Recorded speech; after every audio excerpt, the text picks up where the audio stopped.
stars, big dreams, breaking all the seams. Las Vegas stage. Hey everybody, Matt Michaels here on the DeFalco Files with the owner and creator of the Future Stars of Wrestling here in Las Vegas, Mr. Joe DeFalco. And Joe, to say that the past week and a half, 2 weeks,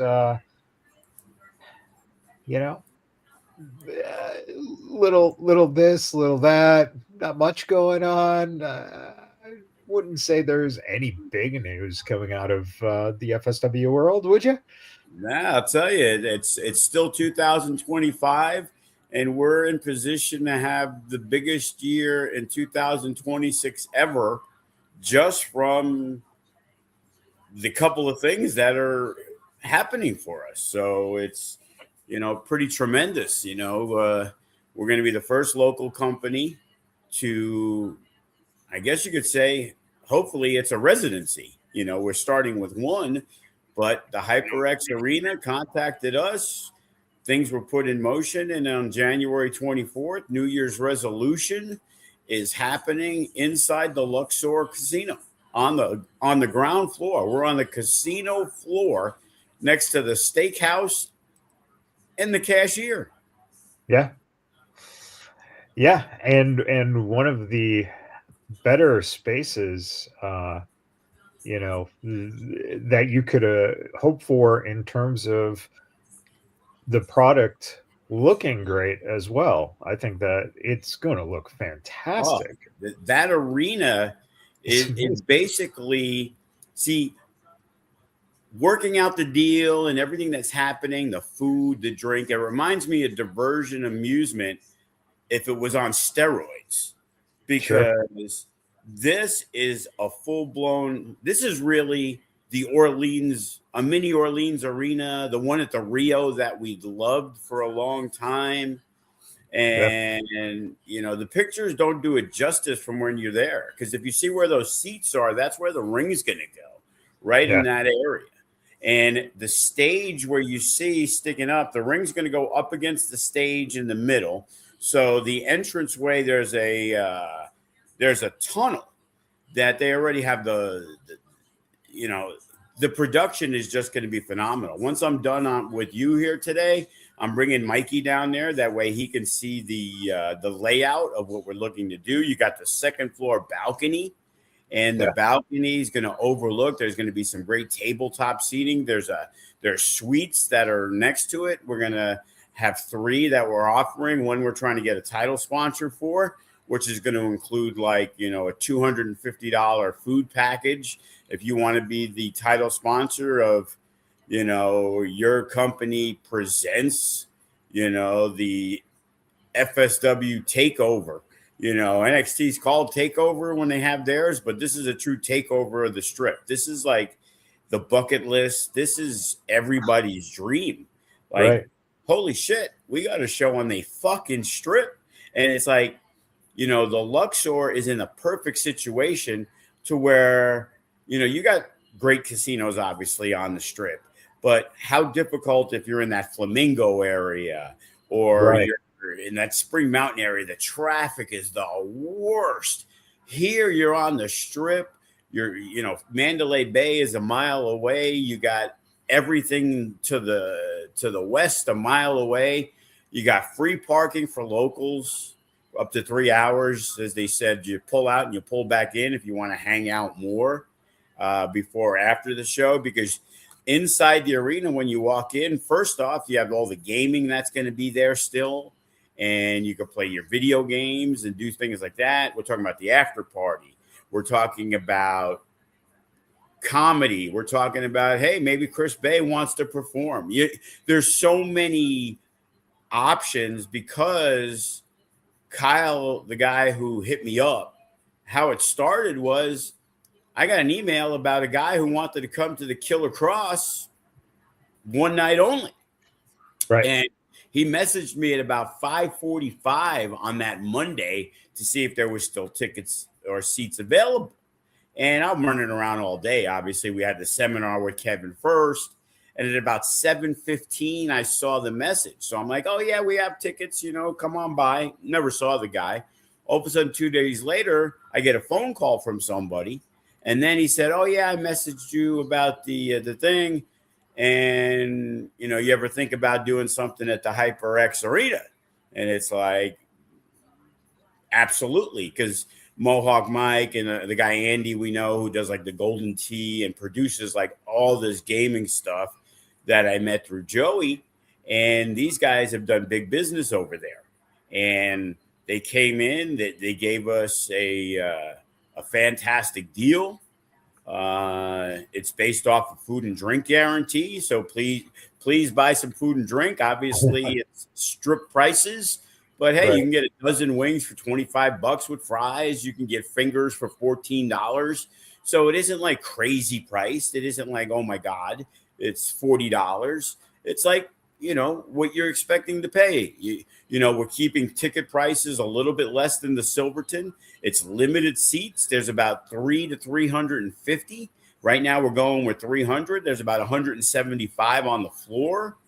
We're going to do about 70 front rows. We got tabletops. People are getting 4 for $100, and you're going to overlook the thing. It's fantastic, and it's like the idea is 4 to 6 shows. But man, if we could do this every month and keep the prices, basically $10 more for a front row or $5 more than the FSW Arena. Are you kidding me? Right. And the roster is going to be a casino show Silverton pay-per-view roster. We already got Kenny King on this show. We got Sharp on the show. We got Jay Vidal. We got Bateman. We already have ideas of where we're going. You're talking about an intergender first round match we got planned. We got so much ready to roll that let's not forget No Escape is February 15th at the Silverton. So now the lead in, man, this is, Saturday night main events meets, a major gig. And, we are hugely excited about it. And then it's like, I got some huge news yesterday. Romo, one of our new refs, who's absolutely tremendous, him and Cody, they're 1 and 1A, as I like to say. I think Romo has become my new number one ref because his manager, which I always joke, like, the fuck's a ref need a manager for, and Daniel is the manager of Rey and Dominic Mysterio. And that's how I guess now I knew why Romo was friends with Dominic Mysterio. They had the same manager. Romo refs at TNA. And he messaged me a couple weeks back. He said, "Hey, my manager's going to hit me up." And I'm like, "Your manager? That's hilarious." But he's going to hit you up because we're looking at doing something in San Diego. And thankfully, he does have a manager because the San Diego Seals lacrosse team does a wrestling night every year. And they were inquiring with Daniel about Rey Mysterio hosting the wrestling event. So in hosting the wrestling event, they said, "Hey, is there anybody you'd like to work with?" Well, Romo has put over FSW. He's like, "Hey, this is a really good company I've been working with when I moved to Vegas. Check out their stuff. Love the production, saw the talent that we had."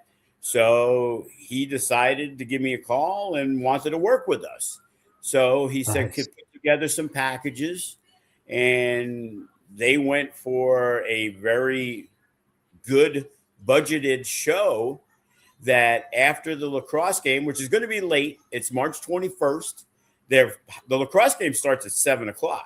So if it ends at 9, we now have to hurry up and set the ring up in the arena, hopefully within an hour, and start at 10:00. And we're going to do a 20-man Rumble match. And part of the equation is we need to bring in a former WWE superstar, a legend, something like that. So I've already reached out to Kevin. I got people on. Wait, no disco? That's possible. We said we get a couple of other name guys, but they want a headliner. And, I'm reaching out to Morrison and the Godfather and D-Lo and a bunch of people. And we're going to have a 20-man rumble that's going to feature, at least 10 of FSW's finest, maybe a little more, and probably about, 5 to 7 name guys, which includes like somebody like Hammerstone. I've already reached out to him. This guy's had the TNA and the MLW and a Limelight, and the cream of the crop is going to be in this rumble, and we're extremely excited about it. And this could be the first thing of, the dream. Wouldn't say it was the goal, but the dream when we started doing stuff FSW Arizona back in the day, or working at the IWF and bringing in the Stricklands and the Young Bucks and the biggest names and the Ricochets and Swans before anybody really knew who they were. Right. Doing something there in San Diego now can get our feet wet. As the Daniel guy says, there's a lot of opportunities. And I said, being that now you have a ref as a client, if you want to have a wrestling owner as a client, I pay good commission. And if you have anything anywhere in the United States, Joe DeFalco will bring the FSW crew anywhere we got to go. So,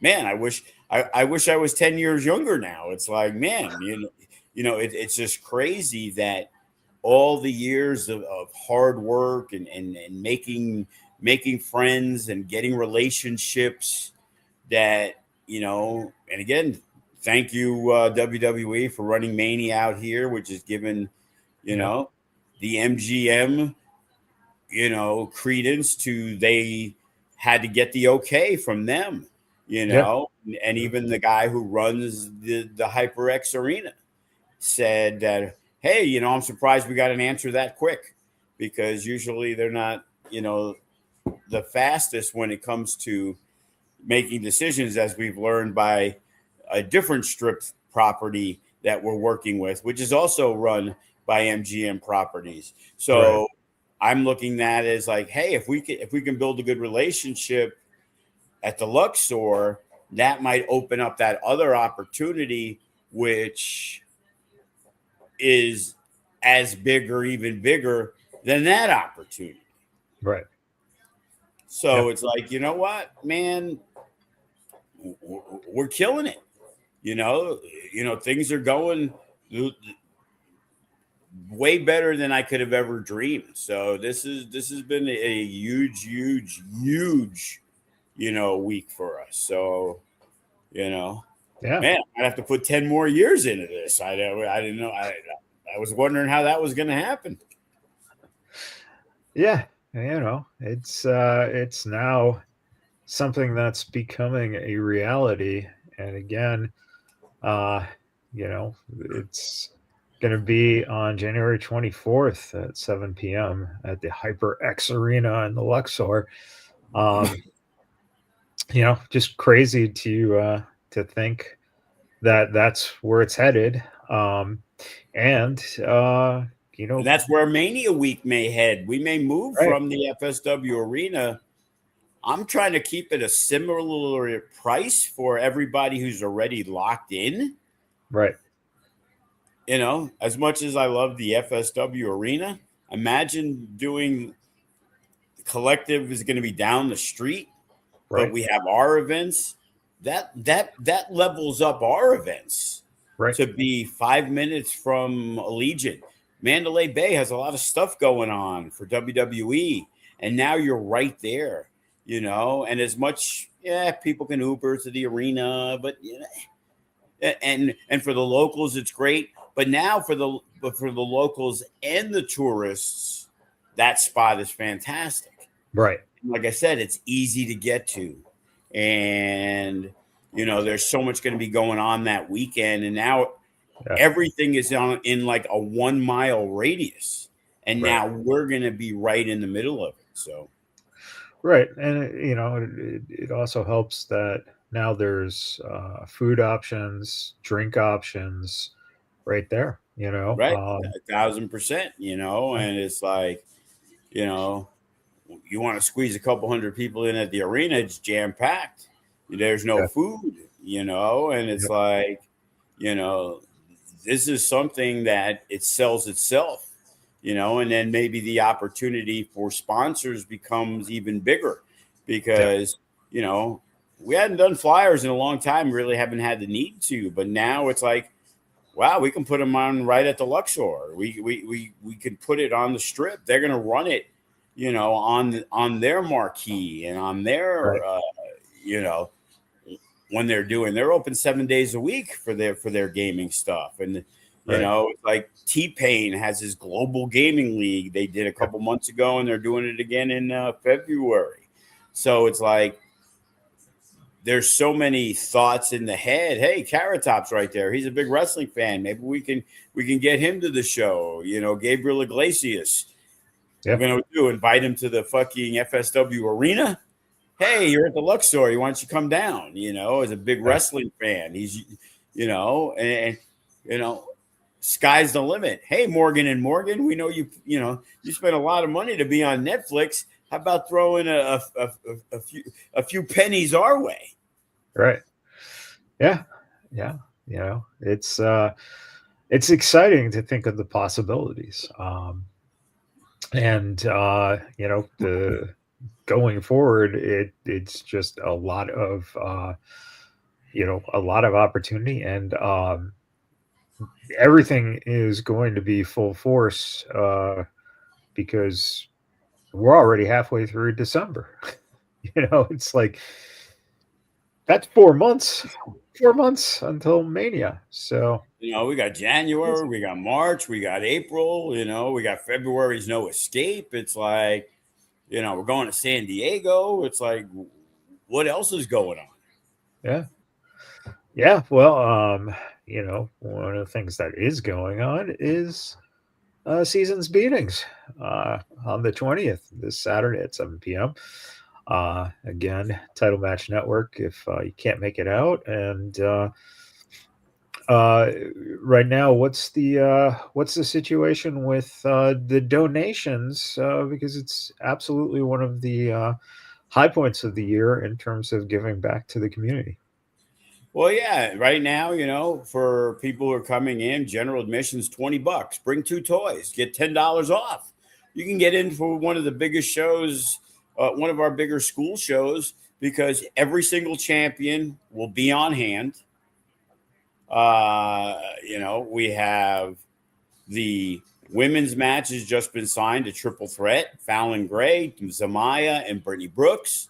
Nice, Excellent nice. match. We got Jordan Oasis defending against the former tag champ who just returned, AJ Avon. Yep, We got the Nevada State champion Song Lu taking on who I think is one of the breakout stars. Uh, yeah, they they came out of nowhere, quickly became tag champs, defeated some of the best teams. But before that, Bryce Saturn at Future Shock. You want to go back and watch one of the best matches this year on Future Shock? Bryce Saturn and Ice Williams.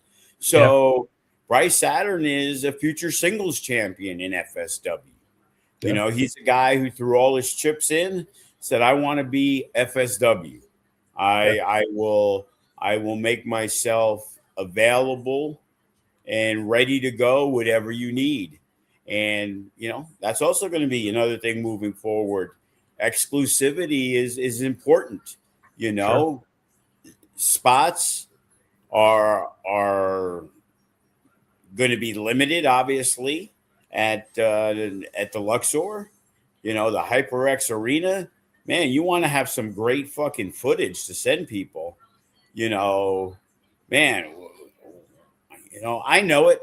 We're not a national company in any way, but man, our talent is, our production is, yeah, the venue is, now instead of the Silverton and the FSW arena, it's like our two fantastic refs we have two fantastic venues, and it's 1A. And, when all this is out there, it makes people, hey, look, hey, it's like people I don't even know hitting me up. Like, yeah, there's no spot for you. I don't even know who the fuck you are. No offense. Now Richard Holiday hits me up. Well, then, I know who he is. And, we're talking with him already. But it's like, man, these are the shows that sky's the limit of, hey, I was joking with Ice in the office yesterday, and it would be like, how cool would be a tag match with Tito and Che versus Hammerstone and Graves versus Royce and Jarrell. You want to talk about old school and the guys who've made it. And because of the deal that we have, our budget doesn't have to be, okay, well, we got to pay X amount of dollars for the venue. Right. That, X amount of dollars kind of, the venue costs as much as at the Silverton, costs as much as the talent to run that place. And we got word at the last meeting, because I had to pick up my check, that the rates were going to be raised. And it's like, what the fuck?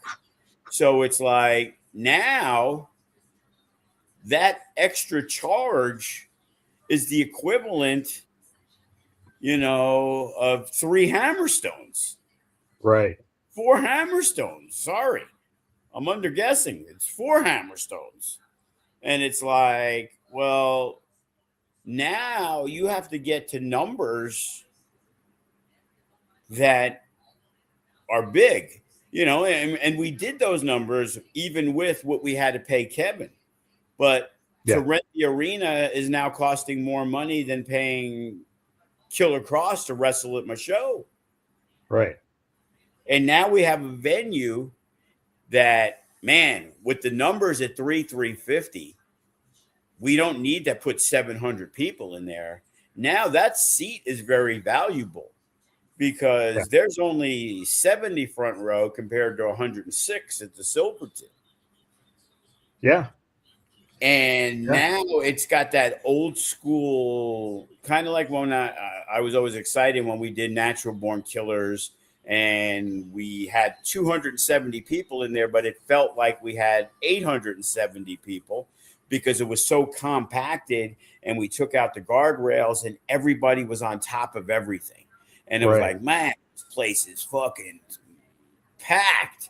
But it's like, well, it's half of what we would have at the Silverton on a decent card, on a decent filling of, 500 at the Silverton looks good, but it isn't a packed house. And when you could pack a house with 300, man, it looks so good for people who are watching it at home. I always used to cringe every once in a while when we'd have a lighter show at the Silver Nugget. And I remember one time Spider was putting together the entrance video for High Octane, and not really the entrance videos for somebody, but an entrance video for the company. And it's like, the 45-second opener. And it's like, dude, I'm seeing people get thrown into chairs and you could see the empty seats there. And I'm like, that's a horrible look. It's like, why am I watching at home when people don't even want to go to the show? Because that becomes the perception of what they see. And if they see, wow, this place is jam-packed, that's a hot ticket. Yeah. That I want to be a part of, man. I want to see this, And again, FSW already has the name. And now it's like, you know what? It's time to Joe's got to get that Rolodex that he's loaded with the guys who, before they were stars, Joe was booking them. Hey, do us a favor. We can give you a good price, but you need to do us a little bit of a break. And now all of a sudden, it's like you're going to see some names you hadn't seen in a while. And it's like, oh, yeah, man, I remember when he first started in FSW. Hey, when's Jacob Austin Young going to be home? When is he not going to be in Japan? And it's like, man, you can go back and you can get these guys on there. Like, we saw Graves at Luck of the Draw. How great it would be to have a Gods of War reunion. Sure. How crazy would it be to see the Gods of War against the Suavecitos? Well, I think you would just want to see that. So the Suavecitos. Well, who's to say I'm biased or anything like that? But the thing is, it's like, I guess at Luck of the Draw, our production guy sat down with Cross. I haven't seen that, but they sat down with Limelight, and he made some very poignant remarks regarding positioning and earning spots. And, just because you've been here doesn't give you a championship run because you put in time, the participation trophy. You may get on shows. There's roles to play. Not everybody's a main event guy. There's guys that we have that are extremely valuable, but they're never going to be the champ. But they're still extremely valuable in what they do and provide. And I have nothing but great things to say about the guy, but that doesn't mean he's going to be the heavyweight champion. Or there's people that see the outside guy who don't train with us. And it's like, we're a wrestling promotion. The school has always tried to be run separately. Future Shock is where you guys get your opportunity. Now, Future Shock is where you guys earn the right to become wrestlers on the main roster. Yeah, of course. Like the triple threat match we're going to have with Demir and Jaden Cole and Fox Valentine. Those are guys who earn spots by going on Future Shock and over exceeding where we thought they might have been and earn positions. And Jaden Cole, as a rookie, has really solidified himself as not really a Future Shock guy anymore. He's a guy who's just on shows when there's a spot and I want somebody good. And again, does he make every Future Shock? Of course. But he also gets on the high octane type shows, the Day of Reckoning, Moment of Truth, Seasons Beatings, Countdown to Midnight, whatever we're going to do, because he's earned that right. Right. Yeah. Yeah.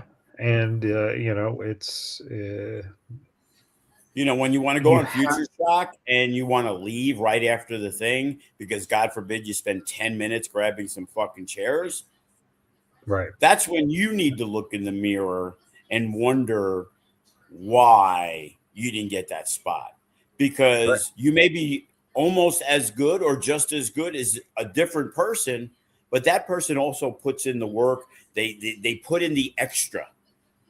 That's when that extra 110%, you might give 90 to 100%, but that guy who gives 120%, you better be way better than, because if you guys are in any equal level, it's no different than a guy who's okay trying to get that first spot.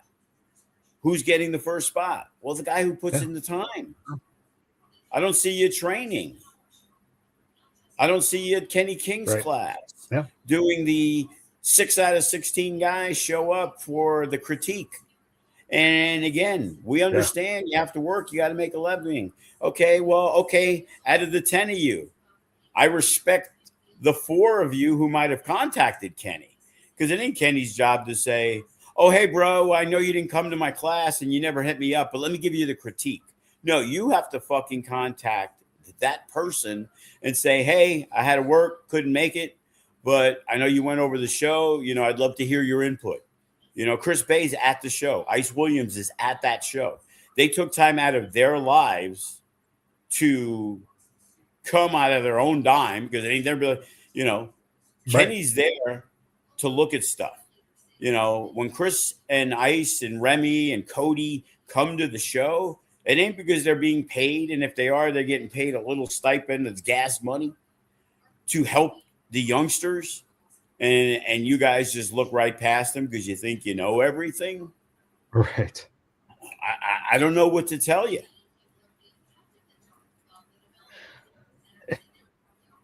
I mean, there's really not much to tell. You know what I'm saying? It just you can't be assuming stuff, especially now, right? You have to put in it's funny, putting in your dues now is a different term than it was 20-25 years ago, right? Putting in your dues now means that you're willing to participate and help in other ways, um, instead of what it used to be. And I think that that's huge, especially because you don't get these. That's the other thing. People don't understand. You don't get these opportunities at other places. You're spoiled. You're Right. You spoiled. know, you think you get on a future shock and you don't need to assist in any way. And it's like, they have it easy because generally, anytime you do a show, there's ring crew. Well, Yeah. 75% of our shows are at the arena that have the ring already set up, and it doesn't have to be taken down to go to the Silverton to then be set up to be taken back down, to be brought back to the school to set up on Monday. When we've had those situations, it's funny how few people show up on Monday. So this Monday we did the TV class, and it was amazing that there were so many people because they got to have matches, they got to have live critiques right there. It was amazing how many more people were available this Monday than the Monday that we needed them to set up the ring, or the day we needed them to be there for the Kenny King critique of the Future Shock show. Yeah. Because they saw it as it was something that they could do, that they were strictly 100% benefiting from. Right. And not looking at, well, if I do this, it helps put me in a better light with the trainers, because again, the biggest misconception is Joe don't put me on the show. No, Right. it's Kenny, Remy, Cody, Chris Bay. They're the ones not putting you on the show, because if they don't tell me that you're not ready, for example, one of the younger kids, hear good things about Hops. And, he had some issues and they had to leave for a while, money issues, different things, getting a job. And Remy had put him over. And we were working some ideas for Future Shock. And then he kind of had to disappear because he just wasn't able to pay, wasn't able to train, whatever it was. Now he comes back, does the TV class, and he has a triple threat match. And I'm sitting in the office with Kenny, and I'm like, wow, he's pretty, and I heard the good things from Remy. But again, Right. in training, there's a lot of guys who do good things. Hey, do this move, do that, do this drill, and they do it well. But when it comes to doing an actual match, well, then they get lost, they forget, they don't remember, blah, blah, blah, blah, Right. blah. There's a Of million course. reasons. So Right. he's in this triple threat, and I'm like, oh, Hops might be ready for Future Shock.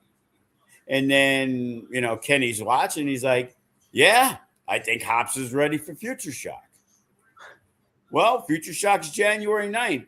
Do you think I'm not going to try to find the spot for Hops on January 9th? Now, there might have been, Right. if Hops doesn't show up to TV class and me and Kenny don't see this particular thing, guess what? Hops ain't got a match at Future Shock. Right. Now, there might be two other guys that we would have looked at and said, hey, I think they're ready, but they were nowhere to be found. So out of mind, out of sight. We're not thinking about them. Yeah. Yeah. That's the biggest thing. That's the biggest thing. Out of sight, out of mind is huge, especially, when you're looking at where you potentially can wrestle now on the Las Vegas Strip. Yeah.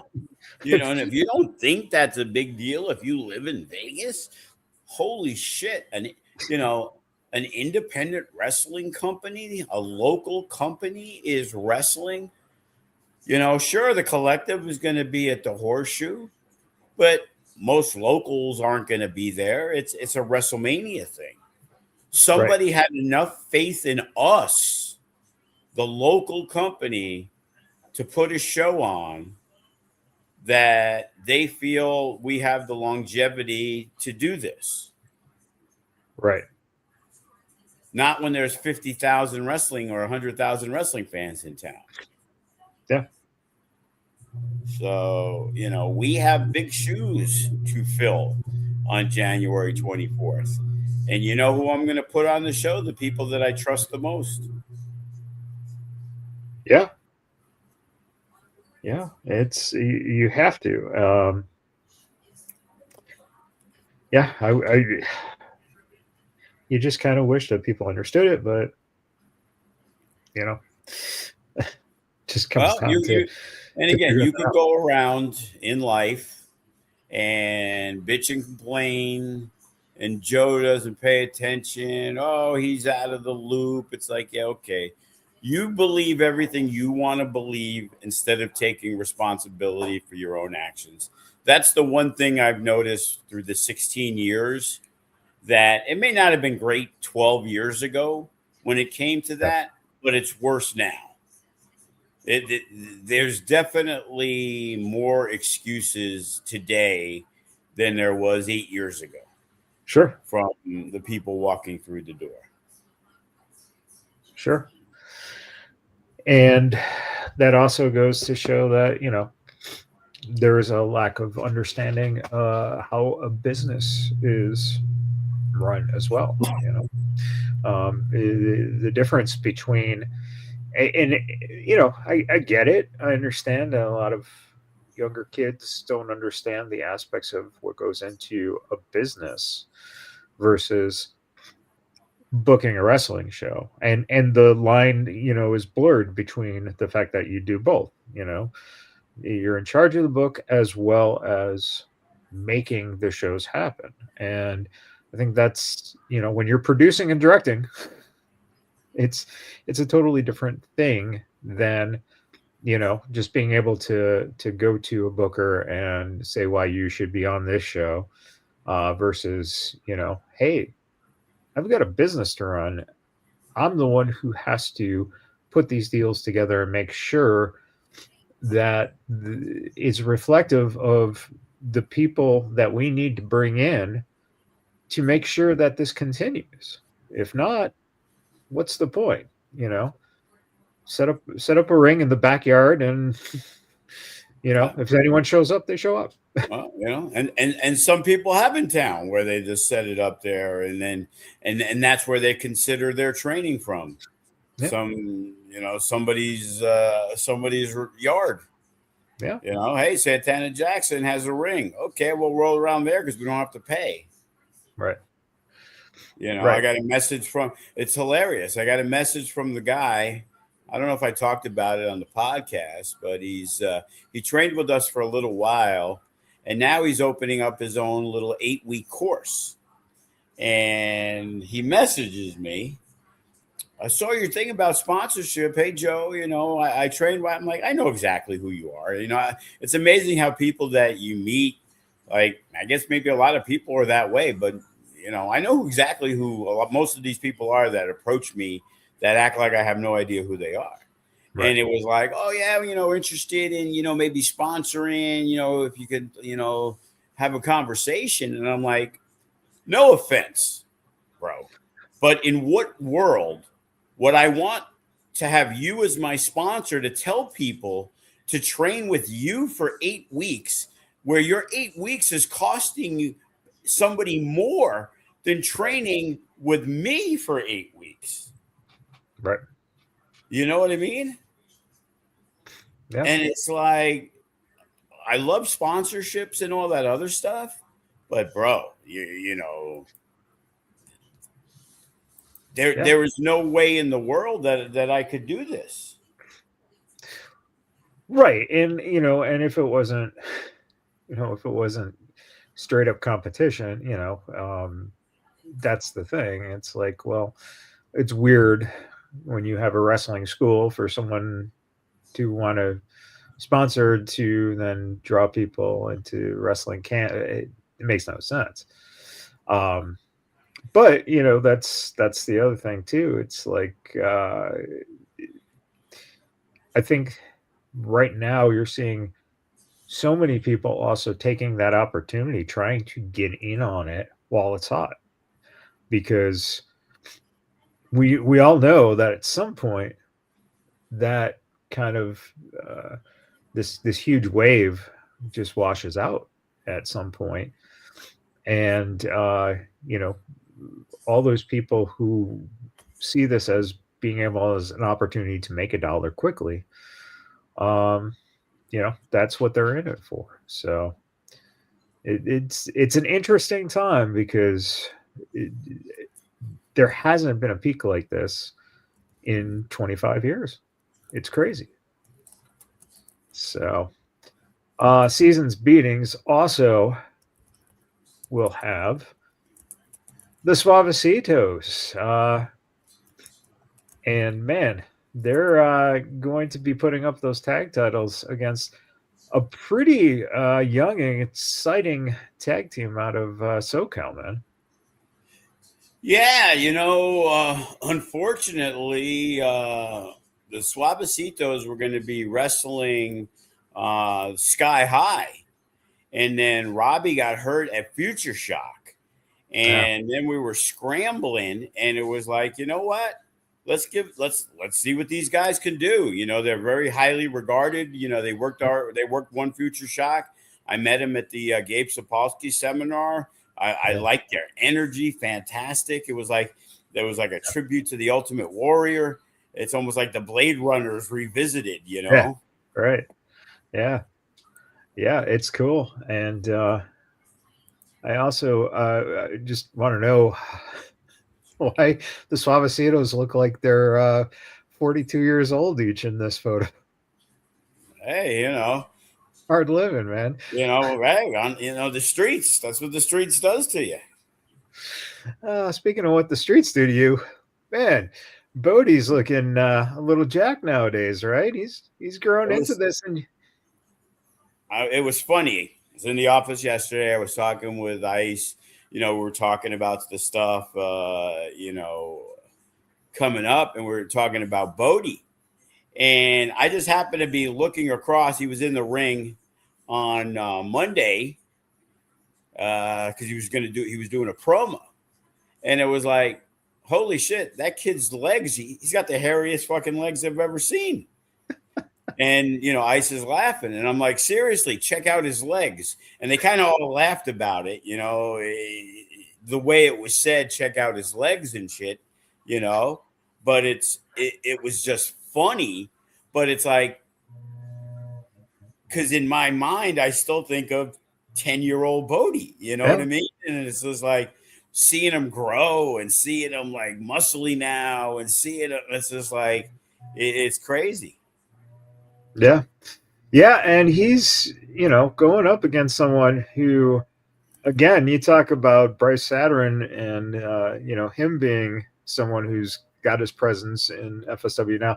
Luke Curtis, man, Luke Curtis, you just every time you see him, you understand the polishing that he's got as a performer, man. He just knows when to choose those right moments. And I think this match could be one of those matches where you go, man, talk about two guys who stepped it up with each other. Because I think there's a lot that Bodie can do with a guy like Luke. And it's a great little matchup. Yeah, for sure. One of the biggest pops of luck of the draw was Luke getting tossed by Bodie. Yeah. I was stunned, and it's like, yeah, I know Bodie's over, and I know people don't like Luke very much, but it kind of shocked me a little bit. It was like, wow, are they that excited to see Luke Curtis get tossed? Like, has he gotten to a point to where, man, he's already positioned himself as an upper level wrestler? Like I see it. Yeah. He's awesome.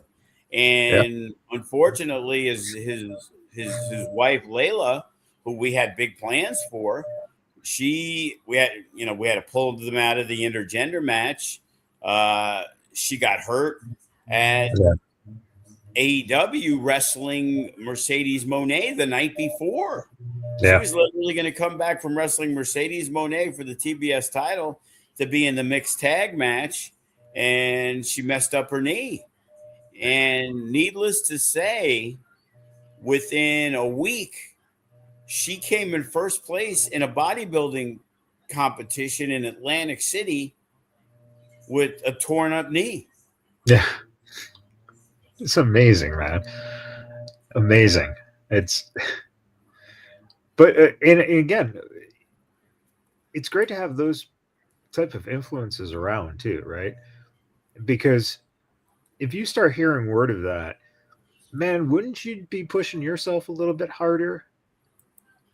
Like, hey, if she could win a bodybuilding competition, maybe I need to get myself into better shape because that's top line, man. That's amazing. And the thing in FSW is opportunity is going to be given out. Now, what you do with that opportunity dictates where your trajectory goes. Yeah. Luke Curtis, we saw something in him, gave him something. He exceeded expectations. Got something else, exceeded expectations. Yeah. So now he is considered, because again, there's heels, there's faces, there's people you like, there's people you don't like, But if you look, there's a lot of that in between thing that maybe we have them booked as heels, and in some cases they don't garner that heat because there's who's trying to be a cool heel, who's trying to be a little bit of a tweener. Like, if you look at the main guys, like if you saw at Luck of the Draw, for example, you saw the heat the Suavecitos got and the love that the Mariachis got in that match. Yeah. Okay. You saw the love that Bodie got, and you saw the hatred for Luke Curtis in that match. You saw the love for Killer Cross, and you saw the hatred for Danny Limelight. Yeah. Okay. And that's just not easily like, oh, okay, well, he's a heel. All right, now everybody's just going to boo him and hate him and whatever. You have to do your job to get people to react the way you want them to react. Right. And, Luke, what he did got Bodie more over. Yeah. Even though Bodie is extremely over. We did the thing with Graves and Colin Muldoon, young kid. I thought, because we'll be honest, he's a bratty motherfucker. You know what I mean? It's like he's that kid in high school that I guarantee is making fun of people. He thinks he's one of the cool kids, and I came up with the idea, like, you know what? He doesn't know who Graves is. He's a guy that he sees Graves walk in, and he's going to puff himself out because he prides himself. I'm the big amateur wrestler. Who's this motherfucker? And it worked. Yeah. And I heard yesterday, it was funny because I heard Ice, we were talking about stuff in the office, and he was talking about how backstage he didn't know who Graves was. And basically Graves like, yeah, you better not fuck up, kid. Better not fuck up, and, and Colin has no idea who Graves is, and, and Graves knows, like, somebody like I sees it, he's laughing inside. You know what I mean? And me hearing it's popping me. You know what I mean? But this kid's probably on edge, like, oh shit, I better do good. And it's like, hey, if you don't know, there's probably somebody else who's been around a little bit say, hey, you should check out last time he was in the Rumble with somebody who didn't listen. Right. You know what I mean? So, but that's what's having those people being around. Guys like Young Money, guys like Koa, those guys have gotten their lessons from Hammerstone and Graves and Gallo and Dom. You know what I mean? And it's like, that's like kids from FSW getting their lessons from Remy and Cody and Sharp and now Ice and Chris Bay and Cross. You know what I mean? It's like when you go to other schools, there might be one guy like that. We got 10. We got 10 to keep you in line. And you know what? I've heard Chris say it, where he's going to give you, help and acknowledgement. And if you're not going to pay attention to it, well, I'm not going to waste my time on you. Yeah. It's no different than hearing it about guys in WWE or when you hear The Undertaker talking about some of the younger talent who, in one ear, out the other. Yeah. And they all think they should be in the main event. There's a lot of hard work other than being a good wrestler.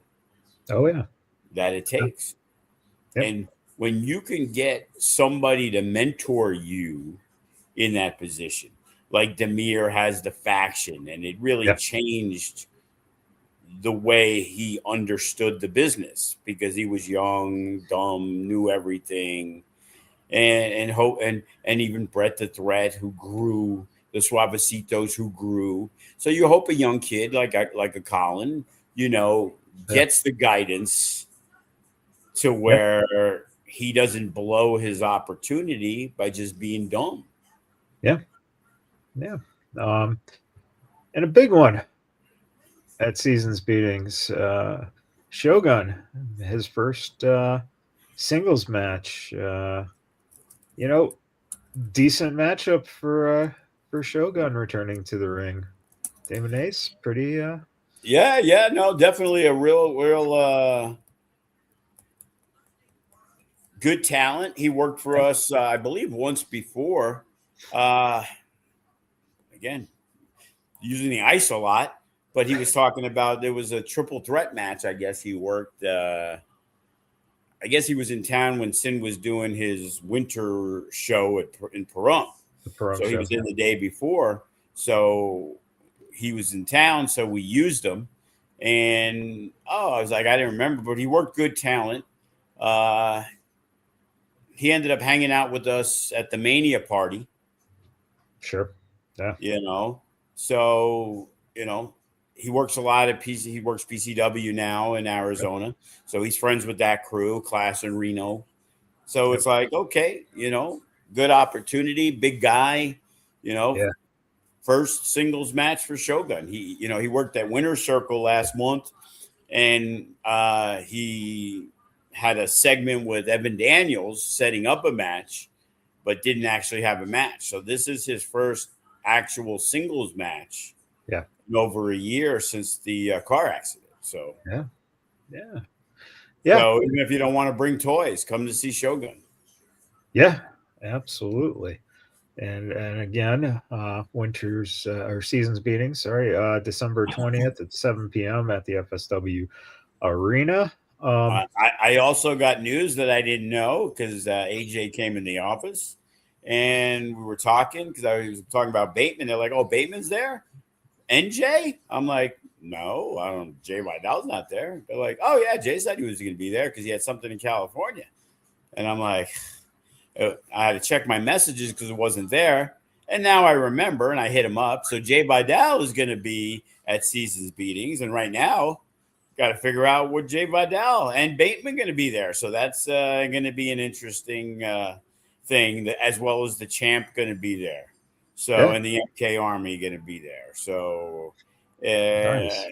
it's gonna this card may have a few more matches than I expected. Yeah. Hey, that's nothing wrong with that, right? You're talking about young guys and developing talent and eventually having, guys who have gone on to do other things. Love this picture that you posted. 2012, Brian, man. That's unbelievable. Yeah, no, actually, I think that was 2009. I think it was Nine? reposted in Wow. 2012. I think that's when he first came in, and we were like, "Oh yeah, that's a big dude." And then all of a sudden, 3 years later, 5 years later, it was like, "Man, that's a tiny dude compared to the other Brian Cage who's come in." Because it Yeah. was funny because back in the day, I'd use Brian and then maybe not use him again for 6 months and didn't use him Right. that often until he kind of 3 years later maybe had the run. And then Yeah. it was like, he didn't have the runs, but he had the run, and it was like, you'd be like, man, he's getting big. Well, he's getting big.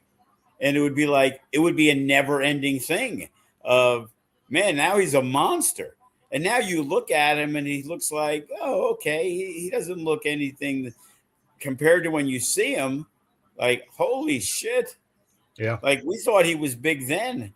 Yeah. And now look at him. Like Che Cabrera and Hammerstone are twice that size. Yeah. It's, like, I think you just nailed the three, biggest transformations, and Che and Hammerstone and Brian. It's amazing and wonderful to see. And hopefully, I know Brian, is still feeling a little down because of the fact that it's been, a while since he's been able to do what he loves to do. I talked with him. He's feeling good. He's Yeah, thinking it might be sooner than later. So good. hopefully, Yeah, I'm reaching out to him about maybe being in the Rumble in San Diego. nice. Yeah, you know.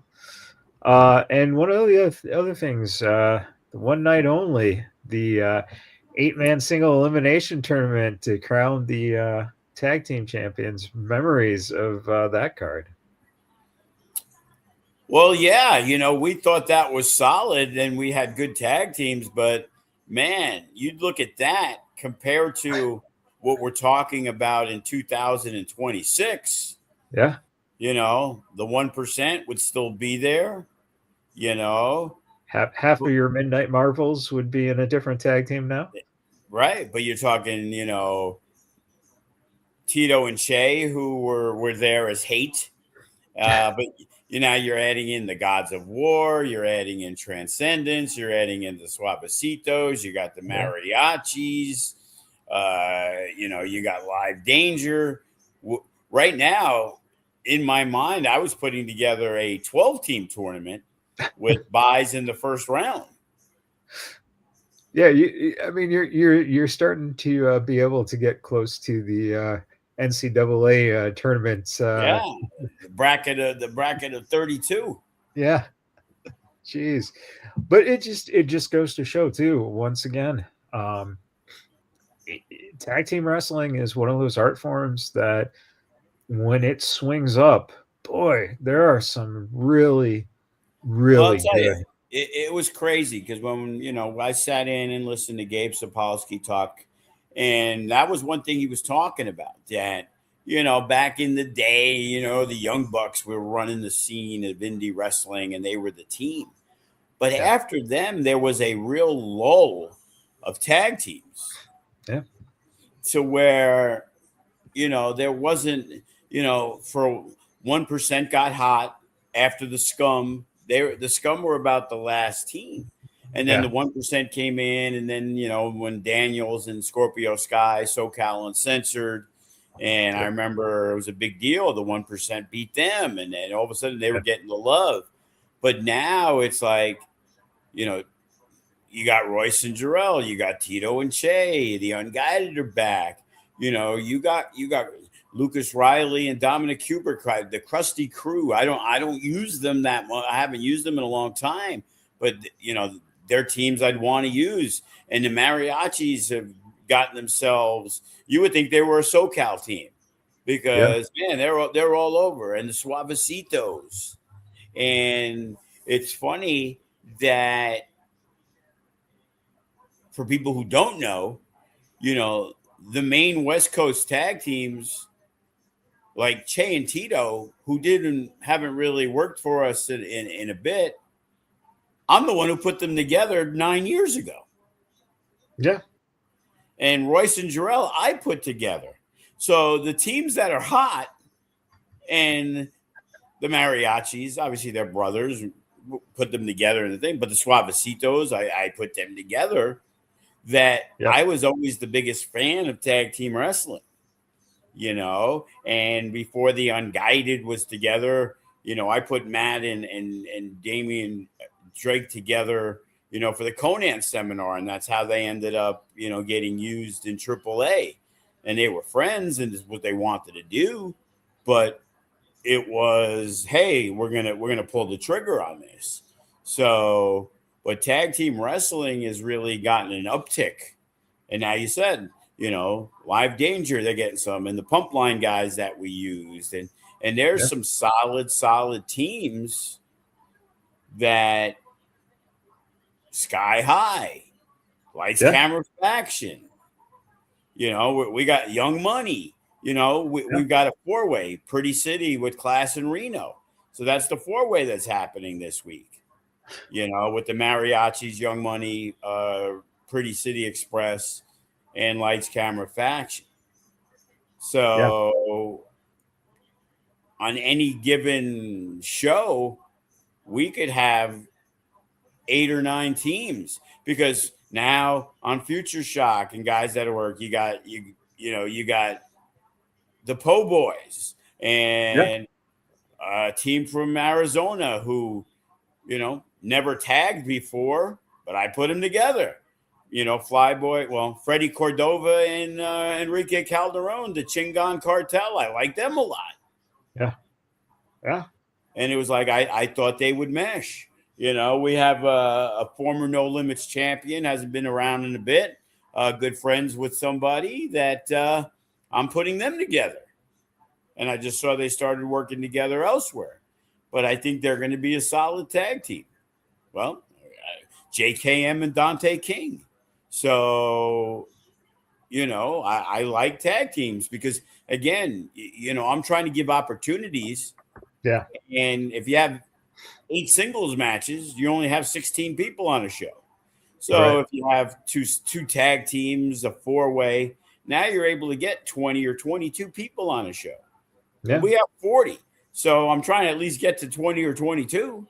Sure. Well, what do? You got to have a tag match. Maybe you have a 4-way. We have 8 matches at Seasons Beatings, but we have one match has 8 guys because we have 4 tag teams. Yeah. A couple of triple threats. So there's 14 people in 3 matches. Yeah. If you did all singles, where would Bateman be? Where would Jay Vidal be? Where would Duke Lawrence be? Where would Bryce Saturn be? You know what I mean? It would be like you'd run out of spots extremely quick, and you have so many good people. It's easy for a shitty company to book 7 matches and do 1 tag because they have to go out and find people. Right. We already have them here because we have the training school. So we have everybody right there. Yeah. And with Future Shock, there's 20 people that you're not going to see on a different show. So we don't have 40 people. We really have 60 people. Right. Yeah. Yeah. And then sprinkle in, the odds and ends, you're kind of up to 80 people. Giving the Hops an opportunity, or putting Beans in because he works hard, and trying to find a spot for him where he can excel and try to hide all the weaknesses because he's still very, very green. But let's see if he's capable of doing this little bit instead of a one-on-one match where he has to do a whole bunch. Yeah. Yeah. And you got like the Asylum. There's another tag team. Right. Dustin's a kid that and it's like, but works hard, always around to help, and he's really given a bump to them. Yeah. Like they were there hovering with Mastermind and it was all good, but the energy level has changed because Dustin's also the wrestler and he's the jester and Yeah. Marcus and Phil had to gel. So Yeah. when they were initially doing things, they didn't really work with each other or know each other. So they were in that process of getting better. And then the addition came in and it kind of all fell into place. Yeah. Yeah. It's crazy. All right. Seasons Beatings again is coming up on Saturday, December 20th, this Saturday at 7 p.m. at the FSW Arena. You can also catch it on Title Match Network. And of course, the big New Year's resolution announced now for January 24th of 2026, 7 p.m. at the HyperX Arena at the Luxor. Final thoughts as we head out this week.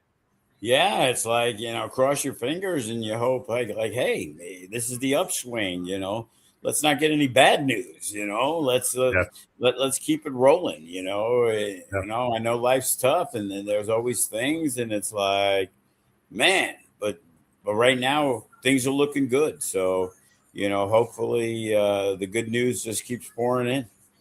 Yeah. And, it's exciting times and a good time to be a wrestling fan, especially here in Las Vegas. Yeah, Merry Christmas to everybody. I assume we ain't going to be doing a podcast on Christmas Eve or Christmas Day. No, we're probably looking at, unless we get one in early next week, but most likely probably after Christmas. So until then, everyone, again, thank you for tuning in. Have a happy holidays and keep your eyes peeled because I'm sure there's going to be more announcements coming up here. Yeah, hopefully. All right, everyone. Till then, happy wrestling.